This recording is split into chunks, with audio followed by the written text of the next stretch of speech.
Alors, si vous avez ces trois éléments-là, d'accord, eh bien, contactez Maria pour qu'elle puisse vous guider. Parce qu'on a... D'accord? Alors, Maria, lève la main. Tu es où? D'accord?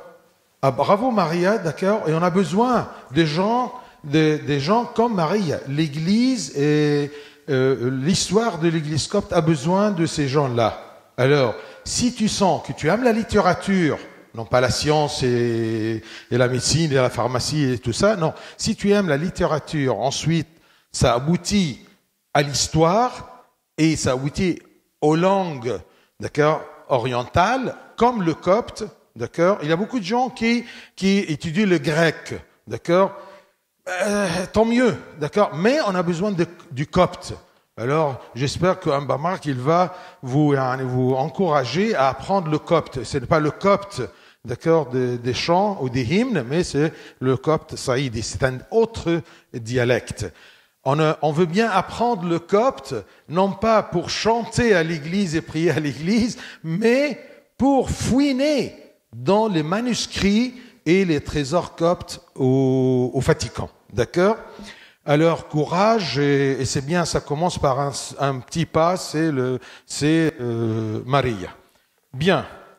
Alors, on commence. Au nom du Père, du Fils, Saint-Esprit, un seul Dieu, Amen.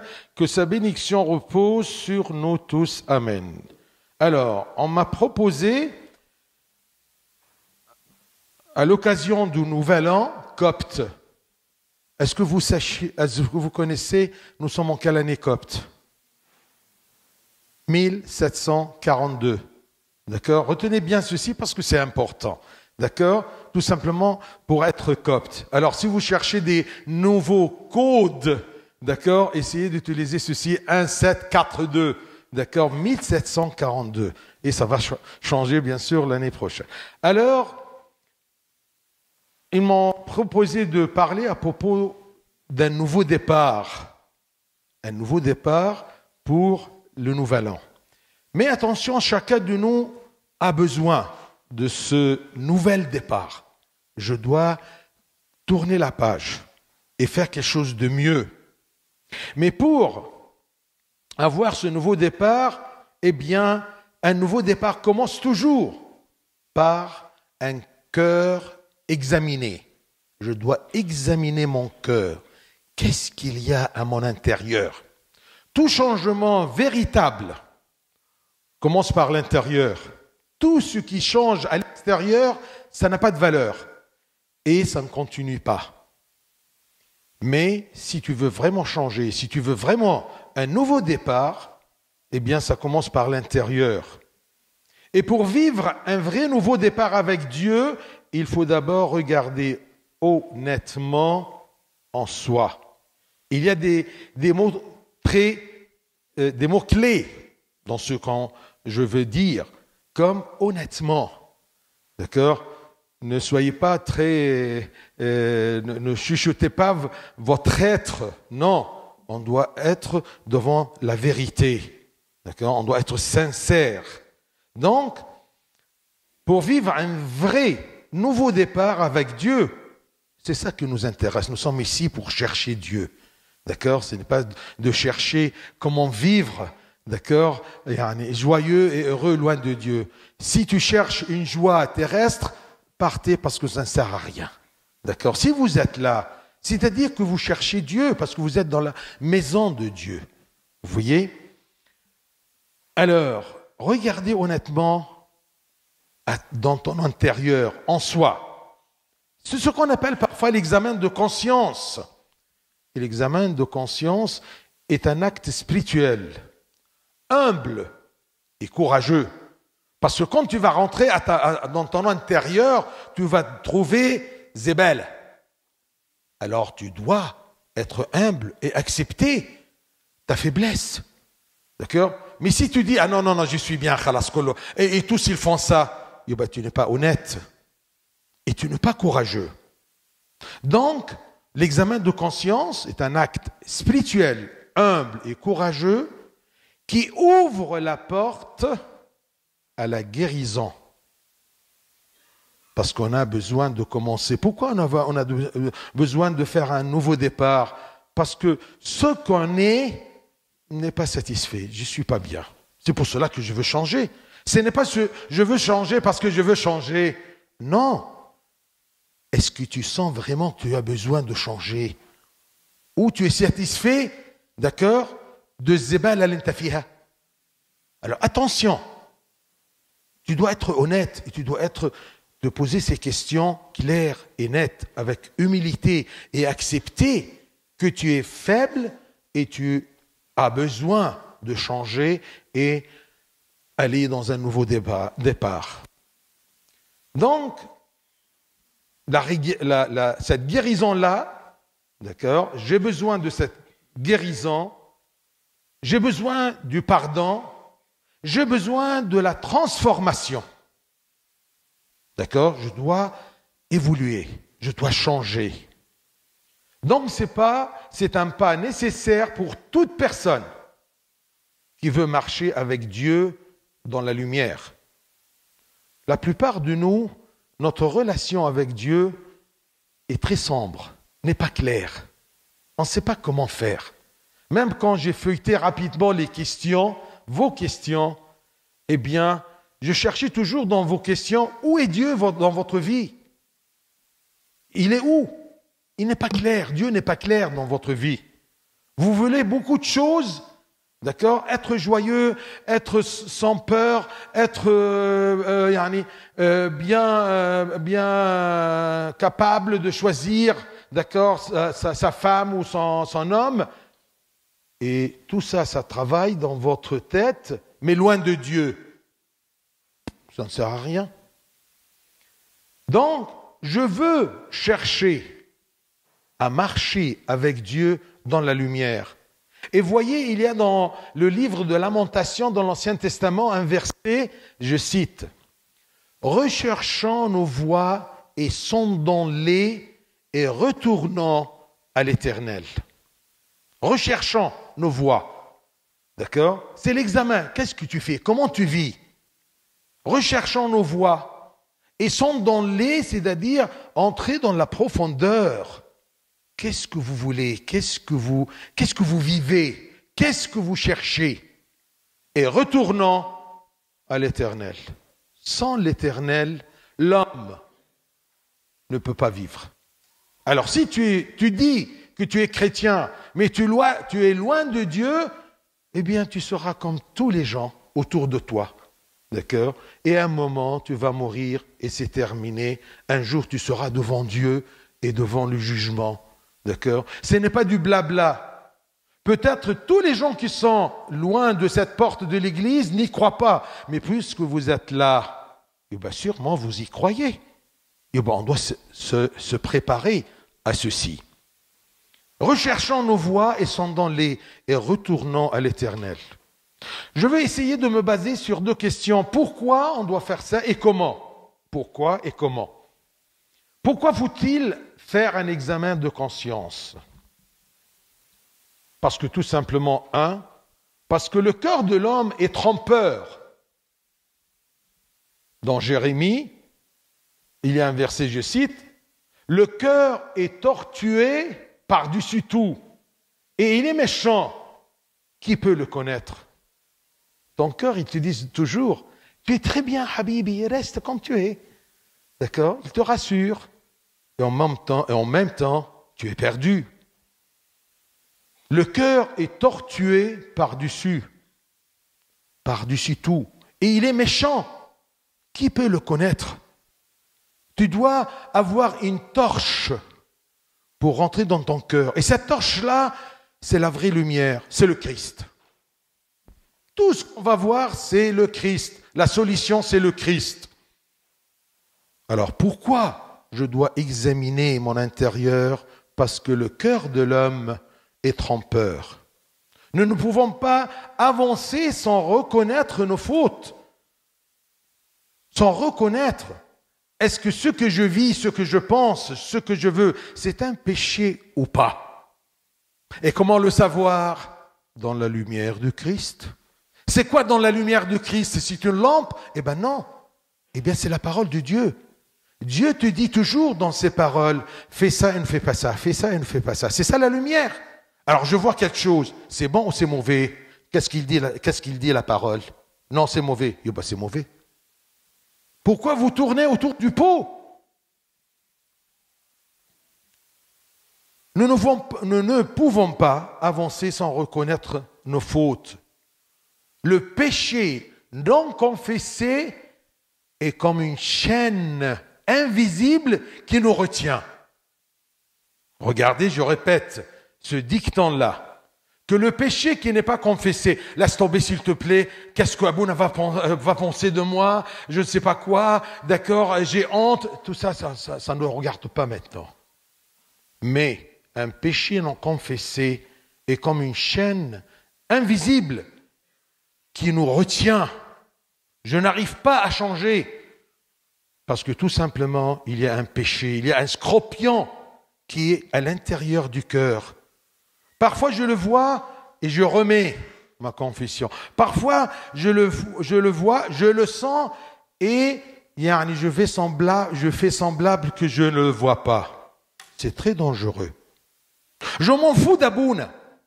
C'est un homme, mais il a le sacerdoce par lequel ou à travers lequel Dieu m'écoute et à travers lequel je vais recevoir l'absolution. Malgré Abouna comme un homme. Lakin, je cherche son pouvoir de sacerdoce. Il peut m'écouter.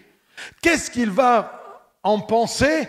Qu'est-ce qu'il va penser de moi? Ça ne me regarde pas. Ce que me regarde, c'est tout simplement que ce lien qui m'attache, d'accord, et qui me retient, je veux m'en libérer. Alors je profite de son sacerdoce sans faire attention à sa personnalité ou à son humanité. Pourquoi faut-il un examen de conscience? Parce que le cœur est trompeur. Deuxièmement, parce que Dieu regarde au cœur. Je n'examine pas mon bras, parce que Dieu ne s'intéresse pas de mon bras. D'accord?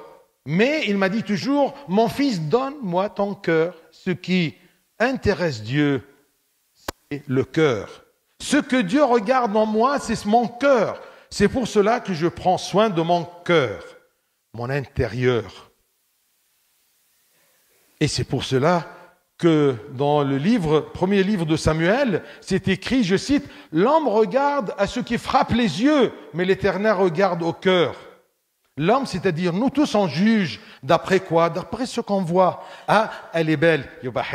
Oui, il est méchant parce qu'il a crié. Vous regardez l'extérieur. L'homme regarde à ce qui frappe les yeux, ce qu'il voit.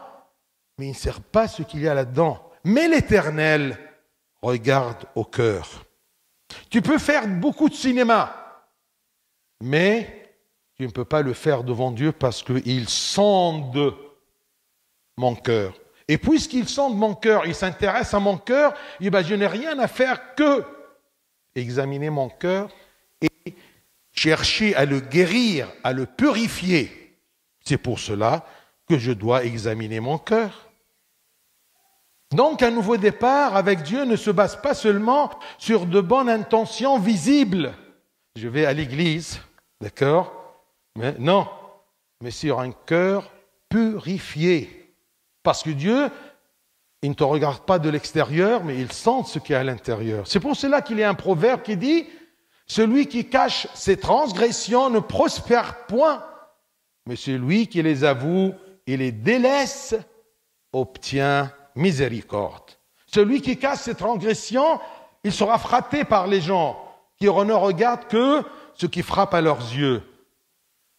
Mais celui-ci ne va pas prospérer parce que tout simplement celui qui cache ses grandes agressions ne prospère pas. Mais celui qui les avoue, et je vais les avouer où? En public? Dans le sacrement de la confession. Mais celui qui les avoue et les délaisse obtient miséricorde. Alors, puisqu'il y a un alarme, dites-moi jusqu'à quand? C'est 6h20. Hein? Là, on ne va pas passer la nuit. Hein? Dites à peu près. C'est 6h20. Je parle jusqu'à?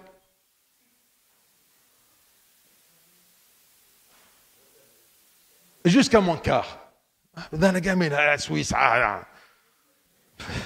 Marie, tu as parlé combien de temps? Bah écoute, hein. Alors celui qui cache ses transgressions ne prospère point, mais celui qui les avoue et les délaisse obtient miséricorde. Et je veux souligner que délaisse, ça veut dire de faire un effort, de délaisser, de me libérer. Parce qu'il y a des gens qui comprennent que la confession, c'est une citation des péchés. J'ai fait ça et ça et ça et ça, bye bye. Ah non, ça ne marche pas. Mais au moins, essaye de faire un effort et demander la grâce de Dieu, ainsi de suite. Tout ça, c'est la confession. Dans l'examen de conscience doit mener à l'accusation de soi. Parce qu'il y a toujours des gens qui se confessent en examinant leur conscience en disant toujours les faiblesses des autres. Ils me font ça. À la maison, ma mère me fait ça. Mon père me fait ça. Les copains et les copines me font ça. Hein? Et toi? D'accord? Qu'est-ce qu'il y a de faux en toi? D'accord? Tu es là pour te confesser à propos de toi-même, non pas à propos des autres. D'accord? Donc, l'accusation de soi, c'est la porte d'un vrai nouveau départ. Accusation de soi. Et tu ne peux pas t'accuser toi-même que si tu sondes ton cœur et te examines ton intérieur. Le monde autour de nous nous enseigne à éviter toute forme de culpabilité et à nous justifier. C'est ça le monde. La khalibalak, d'accord? Que personne ne t'abaisse. Justifie-toi. Comme on dit, chacun sous sa parapluie. D'accord? Eh bien non. Ça, c'est pour le monde. Ça, c'est la politique du monde. Mais moi, je veux me purifier de l'intérieur pour me préparer aux cieux. Si tu n'y crois pas, ne perds pas ton temps. Roule. C'est clair? D'accord? Tu dois savoir qu'est-ce que tu cherches à l'église. Qu'est-ce que tu cherches en Dieu? D'accord? Et ici, à l'église, on essaye de te faire apprendre qu'est-ce que tu dois chercher en Dieu. Et c'est pour cela qu'il y a une question, on va voir un peu plus tard, d'accord? Mais comment se satisfaire de Dieu? D'accord? C'est comme si, par exemple, tu vas chez le boucher et tu demandes des olives. Ça ne marche pas. C'est clair? Donc, l'accusation de soi est la porte d'un vrai nouveau départ. Et si le monde nous enseigne à éviter toute forme de culpabilité et à nous justifier, non, je dois m'accuser moi-même pour changer. Pourtant, la parole de Dieu nous montre une voie plus haute, celle de l'humilité, où l'homme reconnaît sa responsabilité devant Dieu. C'est ça. Tu dois dire et reconnaître ta responsabilité du mauvais état où tu es. Ce n'est pas la faute des autres, c'est ta faute. Cherche d'abord de ton côté ce qui est faux. Parce que Dieu ne va pas te juger d'après les fautes des autres. Tu ne pourras jamais te justifier devant Dieu en disant j'ai fait le mal parce que, ma fiche, parce que le mal c'est le mal. J'étais dans le péché parce que tout simplement mon père avait... Non, ça ne marche pas, Habibi. D'accord? Tu as fait du mal, tu seras jugé pour ce mal-là. Donc, tu dois être humble et tu dois reconnaître ta responsabilité devant Dieu. Je me rappelle une fois, au collège, d'accord, j'ai passé à côté d'une grande punition parce que j'ai dit la vérité. D'accord? Alors ça m'a encouragé toujours de dire la vérité, non pas pour être loin des punitions, mais au moins c'est une habitude. Et entre parenthèses, je vous dis toujours, s'il vous plaît, n'ayez pas l'issue facile de mentir ou de cacher, parce que c'est plus facile et je ne veux pas des problèmes. Ça, c'est très dangereux pour ta vie spirituelle. Tu entasses dans ton intérieur des péchés et des fautes. Et on dit toujours que le mensonge n'a jamais des grands pas. Et Satan, il est très malin. Il t'encourage, d'accord, à mentir ou à cacher une partie de la vérité, d'accord, et il te tranquillise. N'aie pas peur, c'est caché. Et à un bon moment, il te surprend en dévoilant ce que tu as caché. Méfiez-vous. Donc, l'accusation de soi, c'est-à-dire la reconnaissance honnête de sa faute, sans blâme sur les autres. Et c'est la première marche vers la vraie guérison, vers la vraie transformation intérieure. Comme exactement ce que Saint Jean a dit dans son premier épître, si nous disons que nous n'avons pas de péché, nous nous séduisons nous-mêmes. Et la vérité n'est point en nous. Mais si nous confessons nos péchés, il est fidèle et juste pour nous les pardonner. Parfois, il y a des gens qui viennent durant la confession. Abouna, je ne sais pas quoi dire, je ne vois rien, d'accord? Il ne sait pas se confesser parce qu'il n'est pas rentré en lui-même. Il n'a pas sondé son cœur. Il n'a pas examiné sa conscience. Et c'est pour cela qu'on dit toujours, avant de te préparer, avant de te confesser, tu dois te préparer.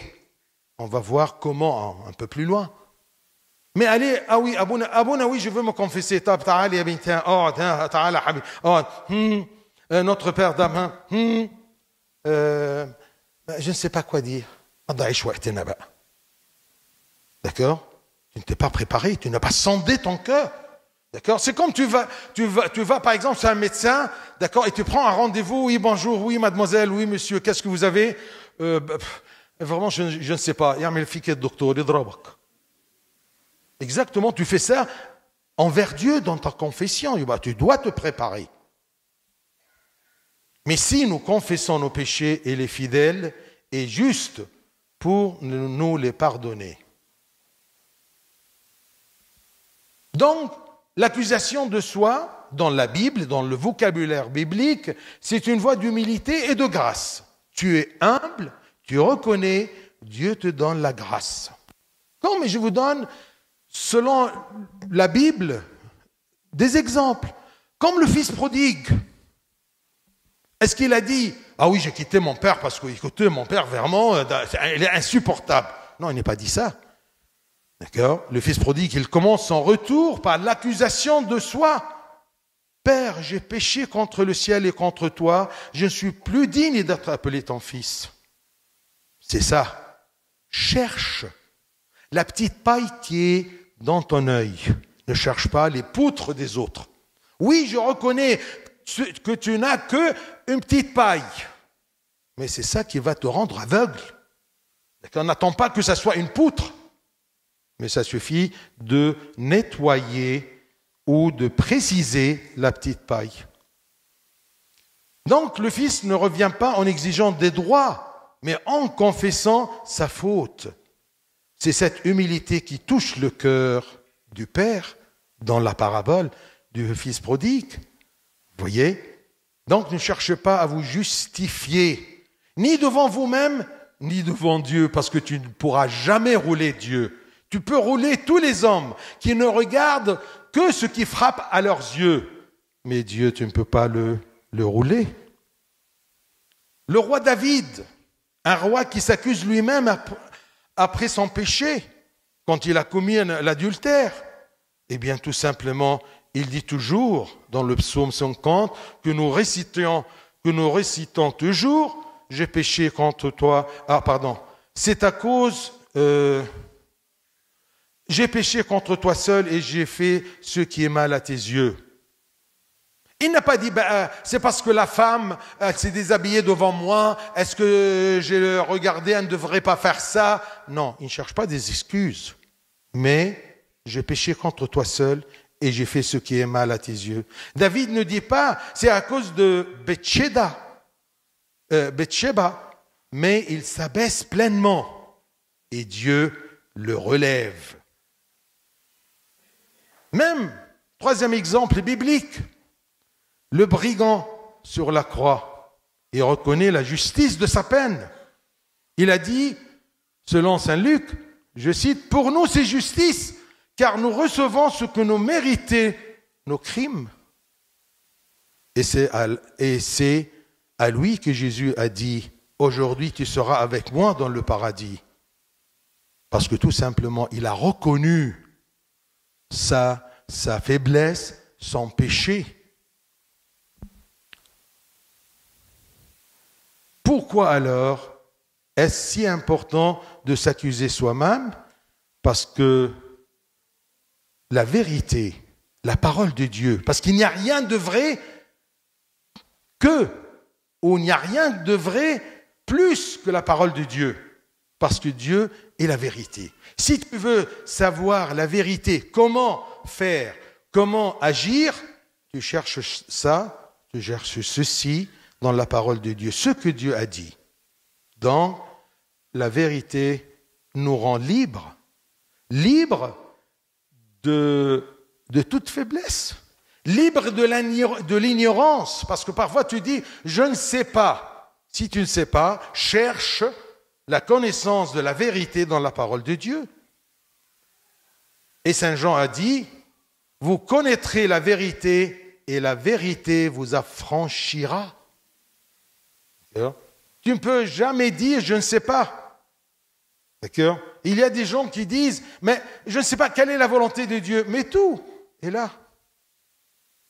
Et ne sois pas très matériel dans l'affaire de connaître la volonté de Dieu. Est-ce que je pars en Suisse ou en Allemagne? L'important, c'est être avec Dieu. Lakin pour Dieu là-haut, tu pars là ou là, il s'en fout. L'important, c'est que Dieu veut te dire, sois toujours avec moi, que ce soit en Suisse, que ce soit en Allemagne, que ce soit en Égypte, sois avec moi. N'importe où. Donc, si vous connaîtrez la vérité vous affranchira. Reconnaître la vérité sur soi-même, même si elle est douloureuse, permet à Dieu d'entrer avec sa lumière. Si tu es honnête et tu sens bien ton intérieur, c'est comme si tu invites Dieu, rentre et dévoile ce qu'il y a de mauvais en moi. J'ai besoin de cette lumière. Et cette lumière, c'est la présence de Christ. Et le Christ n'est que la parole de Dieu incarnée. Si tu tiens entre tes mains, d'accord, l'évangile, tu tiens le Christ. Parce que l'évangile n'est que la parole de Dieu. Donc, pourquoi est-ce important de s'accuser soi-même? Parce que la vérité nous rend libres et parce que cela brise l'orgueil spirituel. Le publicain, vous vous rappelez? Le publicain disait, « Ô Dieu, sois apaisé envers moi qui suis un pécheur. » Ça brise l'orgueil spirituel.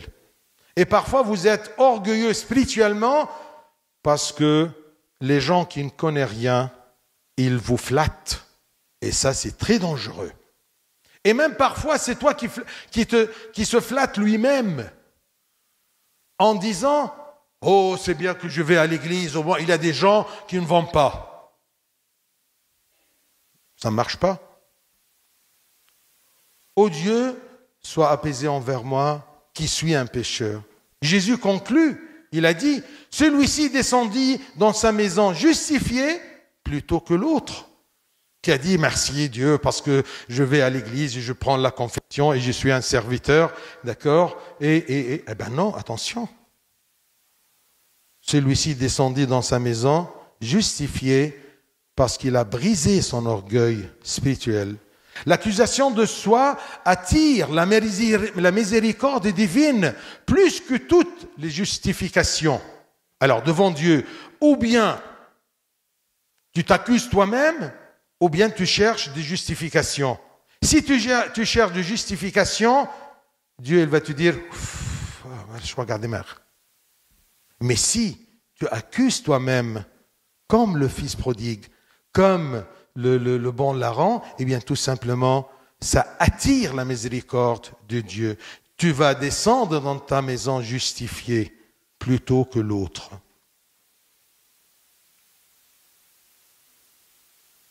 Alors, s'accuser soi-même, cela ouvre aussi la voie à la guérison intérieure. Si tu confrontes ta faiblesse et ta maladie, d'accord, eh bien, c'est une voie vers la guérison intérieure. C'est pour cela que Saint Jacques a dit, je cite, « Confessez vos fautes les uns aux autres et priez les uns pour les autres, afin que vous soyez guéris. » Si tu caches ta maladie, si tu ignores ta maladie, ça sera une catastrophe. Tu ne peux pas te guérir. Le mal caché ronge. Le mal confessé guérit. Retenez ceci. Le mal caché, pour une ou autre raison, ronge à l'intérieur. Mais le mal confessé guérit. Ça, c'est un dicton des pères. On a vu pourquoi faut-il faire un examen de conscience, tout ce qu'on a dit. Comment faire un bon examen de conscience? Tu ne peux pas faire un examen dans l'obscurité. Eh bien, tu as besoin d'une lumière. Comment faire un bon examen de conscience à la lumière de la parole de Dieu? Parce que Saint Paul a dit aux Hébreux, la parole de Dieu est vivante et efficace. Elle juge les sentiments et les pensées du cœur. Tu compares tout ce qu'il y a dans ton intérieur avec la parole de Dieu. C'est ça la parole de Dieu. C'est une lumière, c'est une balance, c'est un miroir dans lequel tu te vois. La parole révèle des zones sombres de notre vie. Orgueil, colère, égoïsme, manque de pardon, etc. Et comment faire ce bon examen de conscience? Dans la lumière et par la prière dans la présence de Dieu. Parole de Dieu et prier. Si tu n'arrives pas à prier, ne perds pas ton temps. Vis comme tu vis comme les autres, d'accord? Fâche. D'accord? Ça, c'est indispensable. Si tu n'arrives pas, cherche. Là, si tu te lasses, tant pis pour toi. C'est toi qui as choisi. Par la prière, dans la présence de Dieu. C'est pour cela que David a dit dans le psaume 139, « Sonde-moi, ô Dieu, et connais mon cœur. Éprouve-moi. » Éprouve-moi, ce n'est pas de me donner des épreuves. Non, éprouve-moi, c'est-à-dire, c'est comme si quelqu'un dans un laboratoire éprouve quelque chose. Éprouve-moi et connais mes pensées. Aide-moi à connaître mes pensées. Aide-moi à m'éprouver. Aide-moi à connaître mon cœur. Parce que je n'ai de lumière que ceci. Regarde le reste du psaume, je cite. Regarde si je suis sur une mauvaise voie et conduis-moi sur la voie de l'éternité. Est-ce que tu demandes à Dieu ces choses-là ou non?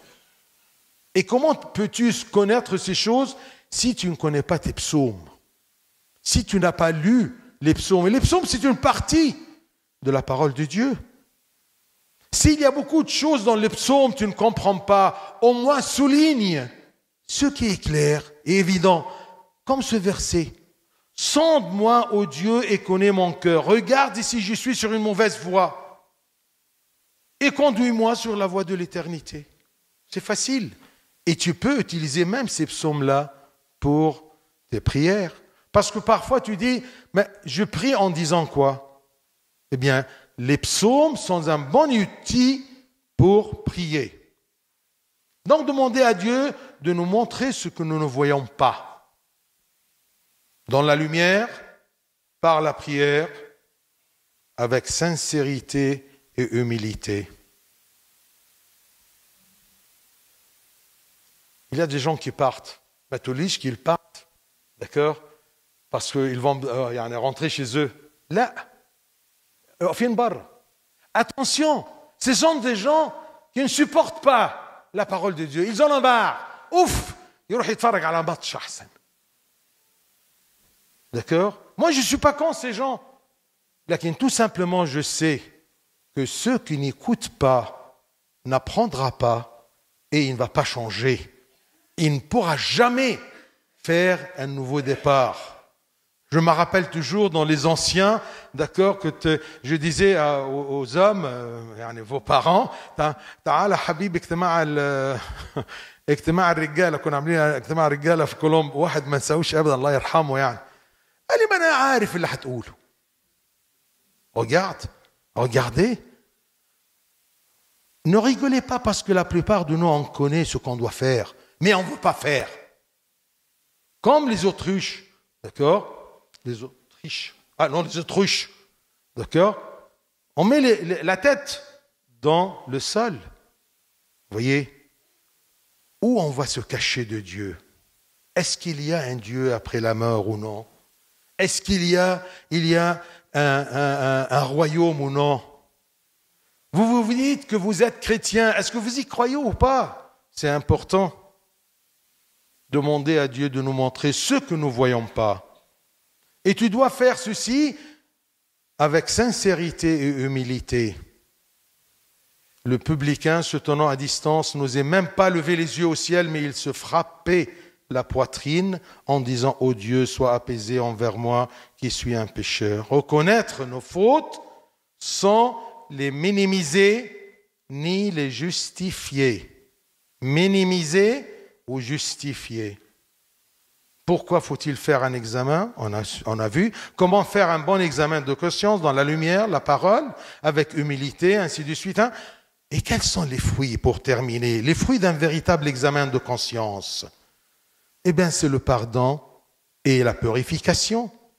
Si nous confessons nos péchés, il est fidèle et juste pour nous les pardonner et pour nous purifier de toute iniquité.